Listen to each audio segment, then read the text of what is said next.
Zabbuli eya 38. Ayi Mukama, tonnenya mu busungu bwo, so tombuulirira mu kiruyi kyo ekibuubuuka. Kubanga obusaali bwo bunkwatidde ddala, n'omukono gwo gunnyigirizza nnyo. Temuli bulamu mu mubiri gwange olw'okunyiiga kwo, so temuli kuwona mu magumba gange olw'okwonoona kwange. Kubanga obutali butuukirivu bwange buyiise ku mutwe gwange. Ng'omugugu omunene bunzitoweredde, bunnemye.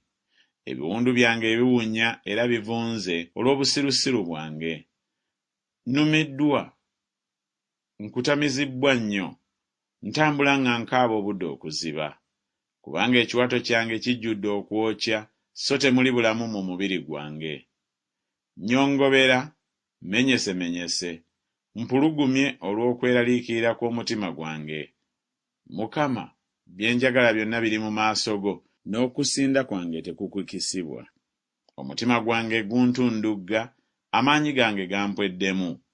Omusana ogw'amaaso gange era nagwo gumbuze. Abanjagala n'emikwano gyange beewala ekibonoobono kyange, ne baganda bange bayimirira wala. Era n'abo abanjigganya obulamu bwange banteega, n'abo abaagala nze okulaba akabi boogera eby'ettima, era balowooza eby'obulimba obudde okuziba. Naye nze, ng'omuzibe w'amatu siwulira, era nninga omusiru atayasama kamwa ke. Mazima, ninga omuntu atawulira, ne mu kamwa ke temuli kunenya.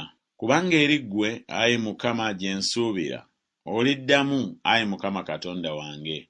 Kubanga nayogera nti baleme okunsanyukirako, ekigere kyange bwe kiseerera, banneegulumirizaako. Kubanga nze ndi kumpi n'okuwenyera, n'ennaku zange ziri mu maaso gange bulijjo. Kubanga naayatulanga obutali butuukirivu bwange, n'anakuwalanga olw'okwonoona kwange. Naye abalabe bange balamu, balina amaanyi, n'abo abankyawa olw'obulimba beeyongedde.